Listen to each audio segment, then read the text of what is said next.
भर्ती 2024 जार शेष तारीख 25 डिसेम्बर 2024 रही है। सीधा भर्ती रग्जाम हेना और पदवी 4000 ऊर्ध्व पोस्ट रे वैकेंसी बाहरी। जदि आपंकर शिक्षागत योग्यता 10th +2 और ग्रेजुएशन पास रही विभिन्न पदवी निजुक्ति पाइपर निज निज जिले में। मुझे भिडियो बतैबी किपर आप्लाय करेंगे स्टेप बाय स्टेप प्रोसेस ता सहित कौन सब डॉक्यूमेंट दरकार ए भिडियो में डिटेल देखा। तो सर्वप्रथम देखो यही पोस्ट निज मोबाइल देखिए आप्लाय करेंगे। देखो किपर आप्लाय करेंगे सर्वर ओपन कर सर्च टाइप यूआरएल अच्छी आपको टाइपिंग करने पड़ो। कौन टाइपिंग करेंगे ओडिशा gov.com। देखो मुझे टाइपिंग करदेली और टाइपिंग कलापर ए विभिन्न प्रकार जॉब रही है। Latest job Odisha government job और 10th पास जॉब रही। तेणु प्रथम से जॉबटी देखी ना जल विभाग ऑफिशियल नोटिस टे देखी ना जो 4380 पोस्ट ऊर्ध्व पोस्ट वैकेंसी बाहरी जाइए। देखो the public health engineering department PHED तरफ जॉब पोस्टिंग आसी जो 4380 रु ऊर्ध्व निजुक्ति सुजोग आसी जाइए। आपको सालारी पाखापाखि 20,000 ऊर्ध्व मिल। फ्रेंड्स देखो यही टाइप लाटेस्ट और गवर्नमेंट जॉब जानते ये चैनल को लाइक शेयर और सब्सक्राइब करूँ। प्रथम देखी नि तार पद बरणी सब कौन रही। प्रथम रही मीटर रीडर जो 2945 गोटी पदवी रही और तापर क्लर्क द्वितीय श्रेणी में 1444 गोटी पदवी रही। जो मैंने मीटर रीडर पर आप्लाय करेंगे से एग्जाम रहा किंतु जो मैंने क्लर्क पदवी पर आप्लाय करने चाहते से एग्जाम एग्जाम यही मेंशन रही नोटिफिकेशन तो आपको लास्ट पर्यंत आप भिडियो देखो जानीपर किपर सब एग्जाम पैटर्न क्वेश्चन पड़ो और केबेठू आप्लाय डेट आरंभ हो। किंतु ता पूर्व जदि आपण जिले में किसी जॉब पोस्ट वैकेंसी जानापी चाहते बिना एग्जाम रे एवं क्या टंकाटे नदे ताले आपण जिलार नाम मत कमेंट बॉक्स रे कमेंट करूँ। जदि किसी पोस्ट वैकेंसी बाहर ताले निश्चित आपणकर जिलार नाम नेक्स्ट वीडियो रे नहीं आसबि। एवं एबे आमे देखिबा कि 2 गोटी पोस्ट वैकेंसी बाहरी वाटर डिपार्टमेंट तरफ।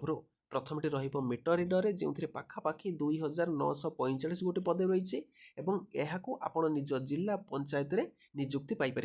एवं द्वितीय पोस्ट रही क्लर्क द्वितीय श्रेणी ए 1444 गोटी पोस्ट वैकेंसी रही। जो प्रथम जॉबटी देखुं मीटर रीडर एग्जाम पोस्ट रही क्लर्क द्वितीय श्रेणी ए 1444 गोटी पोस्ट वैकेंसी रही। जो प्रथम जॉबटी देखुं मीटर रीडर एग्जाम हम ना सीधा भर्ती रही भिडियो बुझेबी किपर आपको आप्लाय करने पड़ो शिक्षागत योग्यता कौन डॉक्यूमेंट सब कौन दरकार और शेष तारीख केबे अच्छी। एवं द्वितीय पोस्ट देखो क्लर्क द्वितीय श्रेणी ए पाखापाखि 1444 गोटी पोस्ट वैकेंसी बाहरी एवं यही 1444 गोटी पोस्ट आपण निज एरिया रे करि परिबे एवं एथिरे एग्जाम रहिबो माने आपण को एग्जाम एथिरे देया पई पड़िबो। तेणु जो मैंने क्लर्क पदवी आप्लाय करने चाहते से मैंने आपणकर एग्जाम डेट केबे रहिबो आपणकर एग्जाम रे क्वेश्चन सब कौन रोचे एथिरे आपण डिटेल देखिपारे। तेणु यही 2टी पोस्ट पर भिडियोटी को शेष पर्यंत देखो बहुत गुरुत्वपूर्ण टॉपिक रे आमे डिस्कशन करिबा एवं किपरि आप्लाय करिए ताहाकू मु एथिरे सूचना देदेबी। तेणु सर्वप्रथम देखो जो मीटर रीडर एवं जूनियर क्लर्क पर पाखापाखि 4000 रु ऊर्ध्व पोस्ट रे वैकेंसी बाहरिया जाऊँगी एवं मीटर रीडर पर 2945 गोटी पदवी वैकेंसी रही। एथिरे आपण समस्त जिलार पिला माने ओडिशार आप्लाय करेंगे एवं सालारी आपन को 20,000 ऊर्ध्व मिलवाई जाऊँगी। एवं जो जूनियर क्लर्क रहा जूनियर क्लर्क रे आपण को पाखापाखि 25 रु 30,000 सालारी मिल। जो मैंने +2 और ग्रेजुएशन कंप्लीट कर 21 वर्ष अच्छी ताहले क्लर्क रे आपण आवेदन करेंगे। एवं यही पोस्ट किपर आप्लाय करेंगे एथिरे मु आपनको बुझे दूसरी आपंकर नोटिफिकेशन टी आसी आपड़ जो चाहिए ताहले www.odisha.gov.com को जाई मते यार डिटेल पाइपर। प्रथम देखो पदर नाम कौन रही प्रथम मीटर रीडर रही श्रेणीदार पद आपण को केउथरे केते पोस्ट वैकेंसी रहिबो।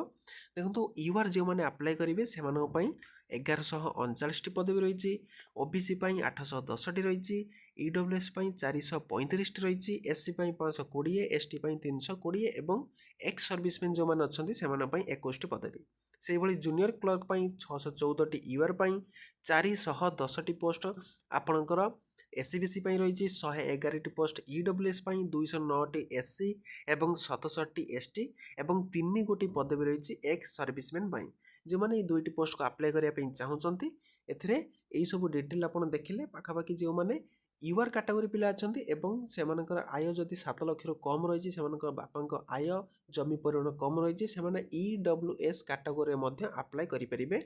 ଆପଣ EWS ପ୍ରଥମେ ଆପ୍ଲାଏ କରିଦିଅନ୍ତୁ। EWS ଯଦି ନ ହେବ UR ତାହେଲେ ଆପଣଙ୍କର ଯିବ। ତେଣୁ ଦୁଇଟି ପଦବୀରେ ଆପଣ ଆପ୍ଲାଏ କରି ରଖନ୍ତୁ। EWS ଯଦି ଆପ୍ଲାଏ କରୁଛନ୍ତି ପ୍ରଥମେ UR ଯିବେ, ତାପରେ EWSରେ ଯିବେ। ଆପଣଙ୍କର କଟ୍ ଅଫ୍ ୱାଇଜ୍ ଦିଆଯିବ। ଏବଂ ଯିବା ମିଟର ରିଡର ଏବଂ ଜୁନିୟର କ୍ଲର୍କ ଯେଉଁମାନେ ଆପ୍ଲାଏ କରିବା ପାଇଁ ଚାହୁଁଛନ୍ତି ସେମାନଙ୍କର ମିନିମମ୍ ଶିକ୍ଷାଗତ ଯୋଗ୍ୟତା +2 ପାସ୍ ରହିଛି।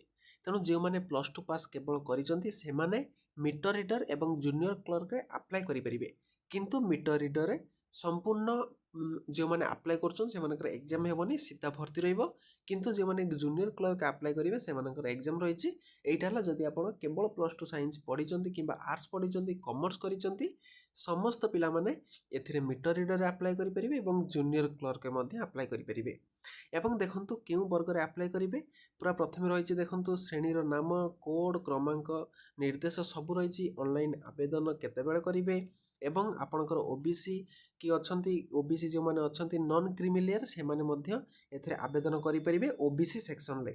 ଏବଂ ଯେଉଁମାନେ କ୍ରିମିଲିୟର ଅଛନ୍ତି ସେମାନେ UR କାଟାଗୋରିରେ ଆପ୍ଲାଏ କରିବେ। ତେଣୁ ନନ୍ କ୍ରିମିଲିୟର ଯେଉଁମାନେ ଅଛନ୍ତି ସେମାନେ OBC ପୋଷ୍ଟ ପାଇଁ ଆପ୍ଲାଏ କରିବେ ମିଟର ରିଡରରେ। ତେଣୁ ମିଟର ରିଡର ପାଖାପାଖି 3000 ପୋଷ୍ଟ ଭେକେନ୍ସି ବାହାରିଛି। ତେଣୁ ସେମାନେ এই ମିଟର ରିଡର ପୋଷ୍ଟରେ ପ୍ରଥମେ ଆପ୍ଲାଏ କରିଦିଅନ୍ତୁ। ଏବଂ ତାପରେ ଯେଉଁ ଜୁନିୟର କ୍ଲର୍କ କଥା ଦେଖିବା, ଜୁନିୟର କ୍ଲର୍କରେ ଯେଉଁ ସେକେଣ୍ଡ କ୍ଲାସ୍ ଜୁନିୟର କ୍ଲର୍କ ହେଇଛି ସେମାନେ ମଧ୍ୟ +2 ପିଲାମାନେ ଏଥିରେ ଆପ୍ଲାଏ କରିପାରିବେ। ଦେଖନ୍ତୁ ଏଥିରେ ବର୍ଗ କ'ଣ ରହିଛି ଏବଂ ଚୟନ ପ୍ରକ୍ରିୟା। ତେଣୁ ଚୟନ ପ୍ରକ୍ରିୟାରେ ପ୍ରଥମେ କେଉଁଥିରେ କେଉଁ କାଟାଗୋରୀ ପୋଷ୍ଟ ରହିଛି ଏବଂ ଆପଣଙ୍କର ଏଜ୍ ଯଦି ଦେଖନ୍ତୁ କେତେ ରହିଛି। ପ୍ରଥମେ 21ରୁ 40 ବର୍ଷ, ଯେଉଁମାନେ 21ରୁ 40 ବର୍ଷ ଅଛନ୍ତି ସେମାନେ এই ପୋଷ୍ଟକୁ ଆପ୍ଲାଏ କରିପାରିବେ। ତା ସହିତ 3 ବର୍ଷ 5 ବର୍ଷର ଏଜ୍ ରିଲାକ୍ସେସନ୍ ରହିଛି। ଯଦି ଆପଣ OBC କ୍ୟାଣ୍ଡିଡେଟ୍ ତାହେଲେ 3 ବର୍ଷ ଏବଂ ଯଦି SC ST କ୍ୟାଣ୍ଡିଡେଟ୍ ଅଛନ୍ତି ସେମାନଙ୍କ ପାଇଁ 5 ବର୍ଷର ଏଜ୍ ରିଲାକ୍ସେସନ୍ ରହିବ। ତା ସହିତ PWD ଯେଉଁମାନେ କ୍ୟାଣ୍ଡିଡେଟ୍ ଅଛନ୍ତି ଜେନେରାଲ ଏବଂ EWS 10 ବର୍ଷର ଏଜ୍ ରିଲାକ୍ସେସନ୍ ରହୁଛି। ଏବଂ ଏଥିରେ ଦେଖନ୍ତୁ ହାଉ ଟୁ ଆପ୍ଲାଏ, କିପରି ଆପ୍ଲାଏ କରିବେ, ଅନଲାଇନ୍ ପ୍ରୋସେସରେ ଆପ୍ଲାଏ କରିବେ। ଏବଂ ଦେଖନ୍ତୁ କେଉଁ କେଉଁ ଡକୁମେଣ୍ଟ ସବୁ ଦରକାର। ରିସେଣ୍ଟ ପାସପୋର୍ଟ ସାଇଜ୍ ଫଟୋ ଦରକାର, ସିଗ୍ନେଚର ଦରକାର, ଆପଣଙ୍କର ID ପ୍ରୁଫ୍ ଦରକାର, 10ମ ମାର୍କସିଟ୍, +2 ମାର୍କସିଟ୍ ଦରକାର ଏବଂ ଡେଟ୍ ଅଫ୍ ବାର୍ଥ ପ୍ରୁଫ୍ ଦରକାର। ତେଣୁ ଯେଉଁମାନେ ଡେଟ୍ ଅଫ୍ ବାର୍ଥ ପ୍ରୁଫ୍ ପାଇଁ ଆପ୍ଲାଏ କରୁଛନ୍ତି ସେମାନଙ୍କର କେବଳ ଯଦି ଆପଣ 10ମ ଶ୍ରେଣୀ ସାର୍ଟିଫିକେଟ୍ ଅଛି ତାହେଲେ ମଧ୍ୟ ଏଥିରେ ଚଳିବ। ଏବଂ ଦେଖନ୍ତୁ ଆପ୍ଲିକେସନ୍ ଫି, ଆପ୍ଲିକେସନ୍ ଫି ରହିଛି କେତେ ଟଙ୍କା ଦେଖନ୍ତୁ। UR, EWS ଏବଂ OBC ପିଲାଙ୍କ ପାଇଁ 450 ଟଙ୍କା ଆପ୍ଲିକେସନ୍ ଏଥିରେ ରହିଛି ଏବଂ SC ST ପିଲାମାନଙ୍କ ପାଇଁ 250 ଟଙ୍କାର ଆପ୍ଲିକେସନ୍ ରହିଛି। ଏବଂ ଦେଖନ୍ତୁ କିପରି ରେଜିଷ୍ଟ୍ରେସନ୍ କରିବେ ଏବଂ ରେଜିଷ୍ଟ୍ରେସନ୍ କଲା ପରେ କିପରି ଆପ୍ଲିକେସନ୍ ଫି ଦେବେ ସବୁ ଏଥିରେ ଡିଟେଲ୍ ମେନସନ୍ ରହିଛି। ମୋ ଡେସ୍କ୍ରିପସନ୍ ବକ୍ସରେ ଲିଙ୍କ୍ ଅଛି, ସେଥିରେ ଯାଇକି ଆପଣ ଚେକ୍ କରିପାରିବେ। ଏବେ ଦେଖନ୍ତୁ ଇମ୍ପୋର୍ଟାଣ୍ଟ ଡେଟ୍ଟି, ଦେଖନ୍ତୁ ଲାଷ୍ଟ ଡେଟ୍ ଅନଲାଇନ୍ ଆପ୍ଲିକେସନ୍ର ଶେଷ ତାରିଖ କେବେ ଅଛି? 25/12/2024। ତେଣୁ 25/12/2024 ମଧ୍ୟରେ ଏହି ପୋଷ୍ଟକୁ ଆପ୍ଲାଏ କରିବା ପାଇଁ ପଡ଼ିବ। ଏବଂ ଦେଖନ୍ତୁ ଏକ୍ଜାମ୍ ଡେଟ୍ କେବେ ରହିଛି? ଫେବୃଆରୀ 2025 ଏକ୍ସପେକ୍ଟେଡ୍ ଡେଟ୍ ରହିଛି। ଏବଂ ଯେଉଁମାନେ ଜୁନିୟର କ୍ଲର୍କ ପାଇଁ ଆପ୍ଲାଏ କରିବା ପାଇଁ କରିଛନ୍ତି ସେମାନଙ୍କର ଏକ୍ଜାମ୍ ରହିବ 25 ଫେବୃଆରୀ 2024, ଏଇଟା ଏକ୍ସପେକ୍ଟେଡ୍ ଡେଟ୍।